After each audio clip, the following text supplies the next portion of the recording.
Oil supplies are tightening worldwide as the Hormuz passage remains contested, pushing up energy costs for households and industries. This is Omni View, episode 152. Reports indicate global oil stocks are falling once more because of the ongoing standoff around the Strait of Hormuz. The narrow waterway carries a large share of seaborne oil trade, and any sustained disruption raises the prospect of tighter supplies reaching refineries and consumers. Markets have already shown price sensitivity to even modest changes in flow expectations. Nikkei Asia records that inventories had been rebuilding earlier in the year before the current pressure resumed. South China Morning Post reporting ties the same drawdown to U.S. sanctions pressure and Iranian statements warning of retaliation against countries joining what Tehran describes as an economic war. Nikkei Asia frames the drawdown as a direct result of the stalemate, noting that inventories had been rebuilding earlier in the year before the current pressure resumed.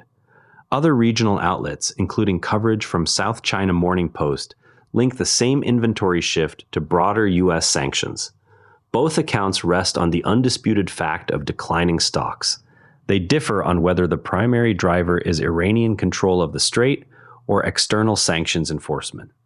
The factual record shows measurable stock declines and active sanctions measures. Interpretations split on the dominant cause and the likely duration of any supply squeeze. Remember, we covered Middle East developments yesterday. Today's inventory figures show the pressure continuing through the Hormuz route without resolution. Shifting now to developments in East Asia. Taiwan's National Security Council has taken a more active part in coordinating responses to Chinese military and economic pressure. The body now meets more frequently and includes a wider set of agencies than in previous years. Officials describe the change as an effort to produce faster, more integrated decisions. Nikkei Asia reports the council is functioning as the central architect of day-to-day China policy, drawing in military, economic, and diplomatic inputs. Taiwanese government statements emphasize improved coordination. Chinese state media, by contrast, portray the same institutional shift as evidence of external interference in cross-strait affairs. The factual record shows more frequent council sessions and broader agency participation. Interpretations split on whether this strengthens deterrence or heightens risk. Taiwanese officials present the expanded role as a practical response to increased pressure, while Chinese commentary frames the same steps as escalation driven by outside actors.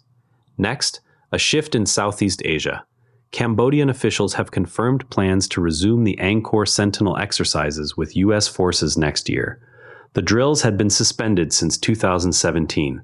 Discussions also covered expanded training and possible U.S. naval visits to the Ream base.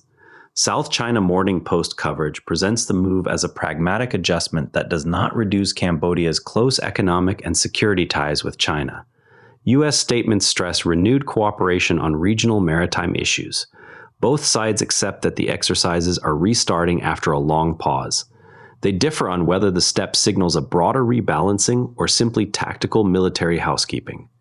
Cambodian officials describe the resumption as an opportunity to update training without altering existing partnerships. U.S. announcements focus on maritime security cooperation in the region. Meanwhile, voters in Kazakhstan went to the polls on August 23rd to elect members of parliament. The vote occurs under the country's current political framework, with several parties competing for seats. International observers are monitoring the process. Al Jazeera notes the election's timing and the range of domestic parties involved. Local authorities describe the vote as an opportunity to refresh legislative representation. Independent analysts cited in regional reporting point to limited opposition presence and questions about turnout. The shared fact is that polling stations open nationwide. Views diverge on how competitive the contest actually is. Authorities highlight the participation of multiple parties, while observers note constraints on opposition activity. Turning to technology developments. At a robotics competition in Beijing, humanoid machines recorded a 100-meter time of 9.39 seconds and a standing high jump of 2.88 meters. Both marks exceed the corresponding human world records. Organizers presented the results as demonstrations of current engineering capability. The Hindu International reports the specific times and heights achieved by the machines. Chinese state-linked coverage frames the outcomes as evidence of rapid progress in domestic robotics. International observers note that the events were conducted under controlled conditions and do not yet translate directly to practical applications outside the arena. The performance numbers themselves are not disputed. The 100-meter result of 9.39 seconds surpassed Usain Bolt's 9.58-second mark from 2009, and the 2.88-meter high jump exceeded Javier Sotomayor's 2.45-meter record from 1993. In Hong Kong, the retraining board will begin an artificial intelligence skills program in November. The HK $50 million initiative is expected to reach 50,000 participants over 2 years through more than 200 activities. Major technology companies are listed as partners. South China Morning Post reports the finance secretary's announcement and the program's scale. Government statements highlight the goal of broadening AI literacy across the workforce. Business groups have welcomed the funding while noting that sustained employer participation will determine long-term impact. The budget figure and participant target are stated clearly in the official outline. The program was first announced in the February budget and will feature partnerships with major technology firms. Now, some progress worth knowing about. Planning applications for new onshore wind projects in England hit their highest level in a decade, with roughly 45 submissions recorded in the year to March. The increase follows the removal of an earlier de facto restriction on such developments. Local authorities are now processing the proposals under updated guidance.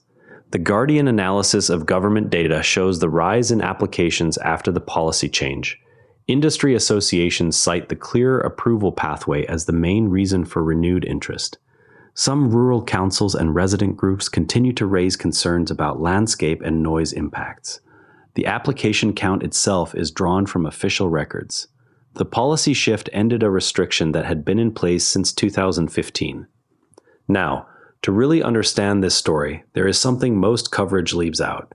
Most coverage of choke points like Hormuz treats any disruption as an automatic price spike, yet the mechanism is more gradual. Tanker operators can reroute around Africa, but the extra distance raises insurance and fuel costs that refiners eventually pass on.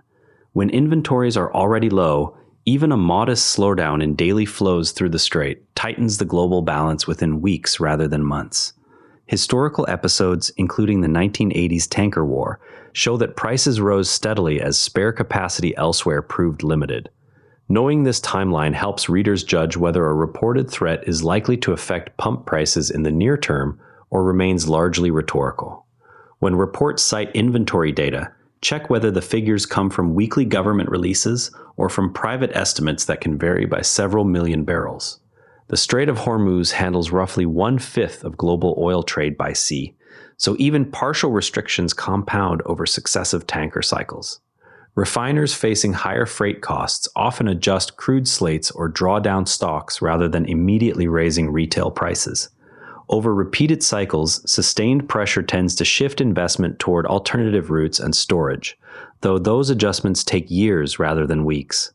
When you next see claims about immediate price jumps from strait tensions, look first for the weekly inventory numbers and the actual volume of tankers that have altered course. Cross-reference official inventory reports with shipping data from multiple regions before drawing conclusions about supply tightness. Primary documents such as weekly oil statistics and port logs often reveal whether announced disruptions have actually altered physical flows. The tension around the Strait of Hormuz has been a consistent thread across recent episodes, showing how inventory levels respond to the standoff. Related reporting has tracked the interplay between sanctions and regional statements without resolution.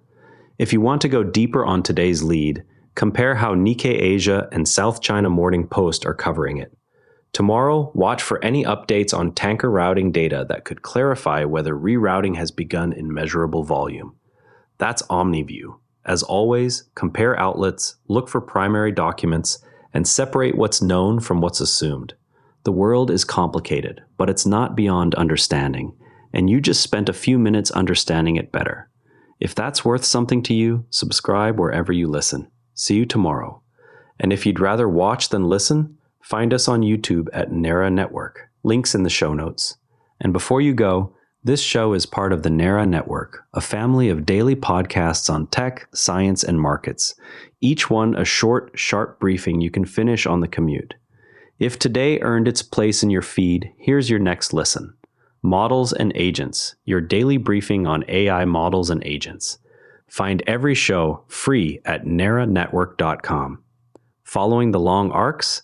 Story trackers on naranetwork.com. Follow major programs across episodes. Tesla, SpaceX, AI, space science, and more. This episode used AI voice synthesis of my voice. Editorial selection and analysis are my own.